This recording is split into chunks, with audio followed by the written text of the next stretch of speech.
Hello, everybody. Welcome to the 24th Annual Garden State Film Festival. We are live at the beautiful Berkeley Oceanfront Hotel. My name is Ming Chen. CJ Cullen. And you're kicking it off, my friend. We have our first... I'm the first one. Yeah, we're our first filmmaker. The test subject? Yes, for sure. Can you introduce yourself, my friend? My name is Frank Reynolds, and I wrote and directed a short film called Criterion. That's awesome. Can you tell us about Criterion?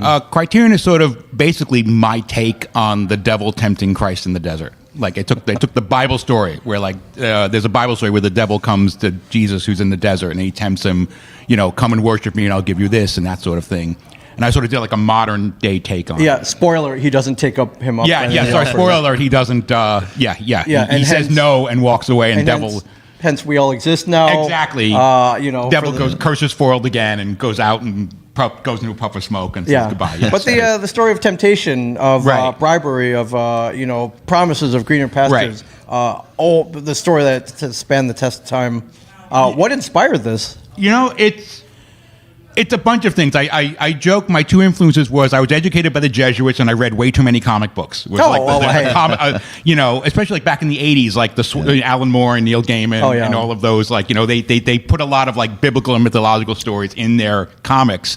And at the same time, I was going to a Jesuit high school. Yeah. So it all kind of like became this soup in my head, basically, of mythology and pop culture. And it just sort of and so it all interested me. And at the same time, I'm an editor by trade. That's like what I do. It's my day job. I admire you. I hate editing. Thanks. Thank you. I admire those people who have that mindset. A lot of sitting in front of a computer. It's watching the same thing over and over, agonizing over edits that are like a millisecond. Yes. Yeah. I can't watch people edit. I can edit myself, but it drives me crazy to watch someone edit. Yeah. It just my mind goes crazy. So I do that all day long. I teach. And I went to AFI back in the 90s, but as an editing student. Right. And I was like, gee, if I were a directing student, what short film would I do? Mm-hmm. And this came to mind, like, it's 2 people, it's in the desert, close to LA, you're in the desert. Mm-hmm. And it just kind of stuck in my mind for 30 years. Right. So that's where you filmed in the desert?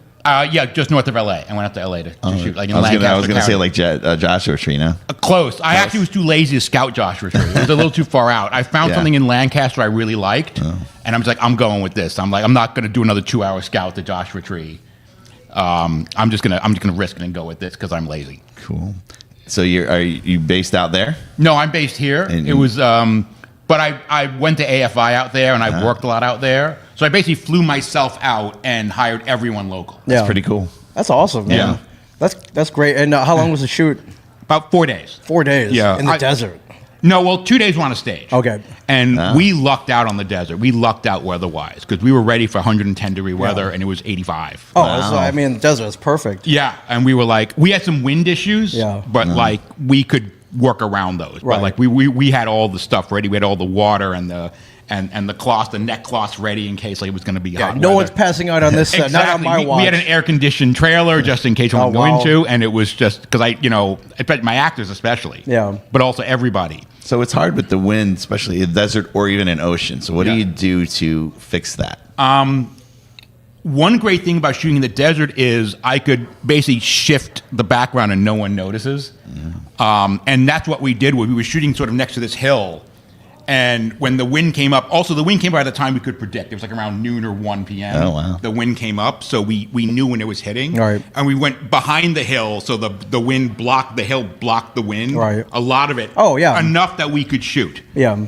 The backgrounds were kind of... Yeah, and I also managed to sectionalize what we shot at that time. Okay. So, all of that's a little windy. Right. And the rest of it's not windy at all, so it all intercuts, the coverage intercuts with each other, and it doesn't look cool. You're like weird. George Lucas shooting Star Wars, man, except I think all their sets got destroyed on day one. But the sandstorms and stuff. Sandstorm came in Tunisia. And I was like, and it was funny because my script supervisor, and she was doing a great job, but she was like, will this cut together? I'm like, yeah, I'm an editor, don't worry, it'll cut together. Oh, yeah. I was going to, being an editor by trade, would you say it made you a better director? You edit while you film? Yeah, were you editing in your head as you were filming? Not exactly, but I knew what coverage to get, so I knew where my options were. Okay. I didn't want to cut, have it be only one way. Right. But I knew if I do this, and this, I have this many options in the cutting room. But just things like, I don't care, the background's not matching. Right. And I'm like, it's the desert. No one's going to notice. You know what I mean? Yeah. And I was like, don't worry about that. I'm not gonna, if you want to put director says okay, like so you're not on the hook for it. You're fine. Yeah, but it's cool. It's like either you had coverage or while you were shooting, it's like, oh, I should probably get this shot just because I need it. Most of what I felt on my screw ups had nothing to do with editing, as a director. Oh yeah. And this is not your first project, correct? As a director, yes. Oh, it is? Yeah. Wow. Welcome. Congratulations. Yeah, thanks. And after 30 years of editing, I figured I'd try it once. Yeah. And did you enjoy the process? I did. I actually was expected to hate it. I expected to really loathe it. And I didn't loathe it. Okay. And I was actually very, very, pleasantly surprised that I did not. And you knew a crew out there already to go, or you had to hire? I had to hire, and my operator I'd gone to college with. Oh. Actually, the DP I wanted, I had also gone to college with, and it would have been like Old Home Week if I'd done it together. And he had health problems, so he couldn't do it. So my DP was a replacement DP, but his operator I had gone to college with, so he was like the one person I knew. Oh wow! And I knew, and my producer I'd known a little bit. I'd known her socially for a long time, Joanna Fang, but we had never worked together. Now, how did you go about casting out there? I had to cast remotely, which it worked out fine, although there were there were disadvantages to it. I got a casting director out there. Okay. And I was actually worried. I'm going to sound like an East Coast snob for a minute. And we're on the East Coast. We're snobs. Do it, man. Which is I kind of didn't want to cast and get a lot of models who wanted to act and that kind of thing. Right. Well, LA. Yeah, a lot of those in LA. And so I was like, I need to get the right casting director for this. And so I know, you know who Whit Stillman is? I've heard of Whit Stillman, yes. Metropolitan last year. I know him a little bit. And I said, do you know any good casting directors in LA? Because I figured he would know someone who knows that type of actors. And he said yes. And he gave me the name, and we got along, and I hired her, and she did a great job casting. That's all. What's her name? Leslie Wasserman. Leslie Wasserman. Okay. Leslie Wasserman did a great job. Shout out to you, Leslie. Yes. For sure. How many people in the cast? 2. Wow, okay. Yeah. So it was an easy cast. That part was easy. Yeah. I had to cast remotely, over Zoom. Sure. And these are 2 main roles. And every role's a main role. Yeah. There really were no small parts in this one. Although I realized about a month after I cast about 3 months before I shot, I realized, and this is just one of those rookie mistakes of casting, I have no idea their height difference. Oh, I have no clue. That's okay.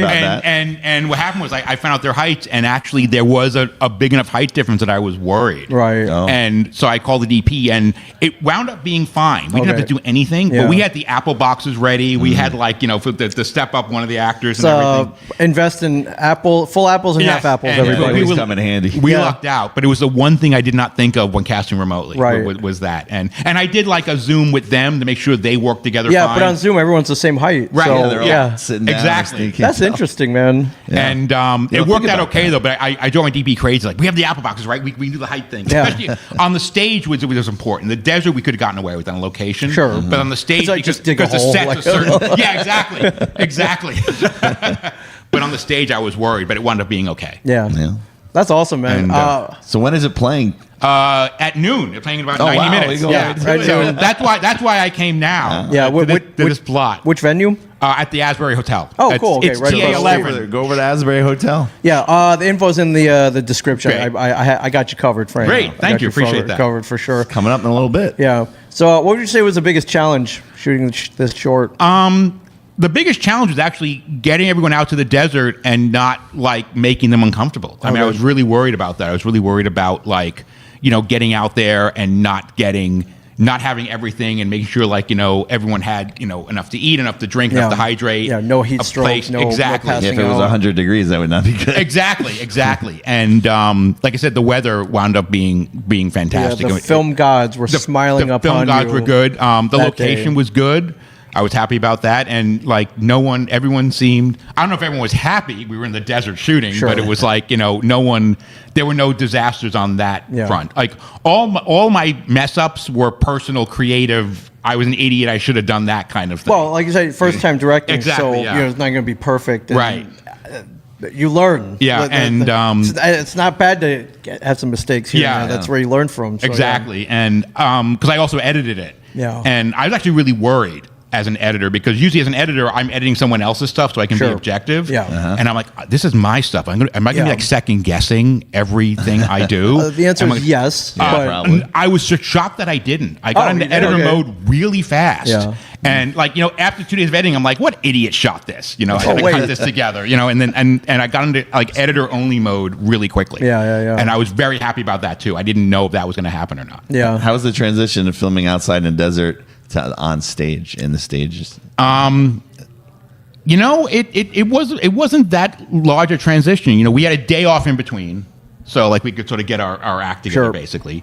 And I liked it because like everyone just commuted. I didn't have to like we housed people in the desert. Oh, cool. Okay, so we had to like and so basically like now we're just now they're just commuting. Yeah. Basically, so that was easy. Yeah. It had its own challenges and its own issues that I had to like. Oh, do. sure. But it was also like, okay, well at least people can go home at night. Yeah, that's awesome. Yeah. So that was, but yeah, it was, but like by the 4th day, I could feel everyone was like, okay, we're done. Yeah. Like after lunch on the 4th day, like thank God our schedule was really light. We only had like 4 shots to do. But I could tell everyone was like, the energy was going down. Yeah, like, right, okay, we're done with this. Yeah. You just good timing. Yes. So, is this your first? This is your first time at Garden State, is it? This is my second. Okay. I edited a feature that was here last year called "If That Mockingbird Don't Sing." Right. Okay. Yeah. And I came for that last year, just but for the day. This is all you. This is all me this time. Is you Yeah. writing, directing, and yeah, editing. Yep, that's me. That's awesome. Congrats, awesome. man. Thank you so much. They don't take every film here at Garden State, so it's very tough actually. I learned. We've learned that it's tough. You got to be up to snuff. So great. Good. Congratulations. I'm in good company. Yeah, for sure. What's next? What are you working on anything right now? I'm writing another short film that I'm finding really hard to write. Okay. Takes place in a comic book shop. Oh, hey, so totally different. Greg knows one of those. Yeah, I know a shop around exactly. here. Yeah. But I hope to. Once I finish paying off this film, I'll start thinking about that one. Right. But also, I need to get the script done. It's becoming a really hard script for a short film. It's kicking my ass. Yeah. I know I'm going to get it, but it's not. The film is not making it easy for me. Right. Well, good luck writing that. Thank you. Yeah. And back to editing too, right? Yes, and I'm still editing. And when you need an editor, I'm here. Yeah, for sure. And real quick, you mentioned that we have a connection. We go way back. Yeah. Kevin Smith, the Jersey filmmaker, yes. he was one of the first celebrities to start a website, communicate with his fans online. And I mean, I don't want to brag, but I built that website. That's great. Well, we had a pretty cool message board Right. where people interacted with Kevin, people made friends with each other, and you were on that board. I was on the board. Yeah. I was like, wait, what's your username? He's like, Frank Reynolds. You're Like, I was Frank, boring. I Frank. didn't have a name. Yeah, I was like, boring. I remember you. Yeah. You were. All your posts were great. Oh, great. Yeah. Thank you. That was fun being on that board. I had a I used to always blast. comment stuff on that. I was also working at Troma at the time, so I Oh, felt so like you were both. I felt like I was in some center of some like Alright, great so, pop culture film world. Around that James Gunn time? No, I edited Romeo and Juliet. Oh, Yeah. okay. So we're both foreign residents of Tromaville. Yes. CJ. He's in a Troma Yeah, film. I'm in a film called Shakespeare's Shitstorm. Oh which, yes, I've seen it. which finally is out on DVD this year. Is it? Finally, yeah. I don't know what took so long, but But Lloyd's like, dude, it's out. Let's go. Yeah. I'm like, okay. That's Great. awesome. So That's great. I've seen it. It's great. Yeah, it's a crazy movie for sure. It is. Yeah, for sure. Well, good luck today, and we're gonna get you over to the screening today noon over at the Asbury Hotel. Yep. Yeah, in that Hope to block. see you there. Definitely check it out, and for sure. And congratulations, my friend. Thank you so much. Written, directed, Edited. shot, edited, That's and very now cool. here at the Someone Golden else State shot it. Film That's someone Festival. else, Yeah, yes. for sure. It's got to be a good feeling, though, doing all that. It felt good. Yeah, I'm very happy. I'm very happy. People say, they want to have done something as opposed to doing something. Yeah, and you know did what I mean? it. But I enjoyed doing it too. It was hard, but I enjoyed the actual process as well. Yeah. I mean, when's the feature? When do we start getting the feature? I don't know. That's like, having edited features, I kind of know what goes into them, Sure. and that's scaring me a little bit. I kind of wish I didn't know. That might give me more bravery. Right. But it's, I kind of know what it takes to do a feature, and that's going to scare me for a while. Yeah. All right. So you've seen behind the curtain. Yeah. It's like, all right. I see it in the future, though. Okay. Yeah. Well, thank in you. the future for sure. Frank Reynolds, everybody, check out Criterion noon at the Asbury Hotel today. and then beyond. But you're come on down. Yep. Check that out. Films all day today, all day tomorrow. GSFF.org for tickets and info. Yeah, check it out. Everybody. Thank you, my friend. It's great to see you again. My pleasure. See you guys later. Stay tuned. We got all day, literally all day. So you can literally watch us for the next like 9.5 hours, so maybe more. But we'll see you soon. We'll But have they more don't great have to. filmmakers. They could come down here and get a ticket and go watch movies. Yeah, or watch us They can do watch this us live later. too. You could do that too. So we'll see you guys in a bit.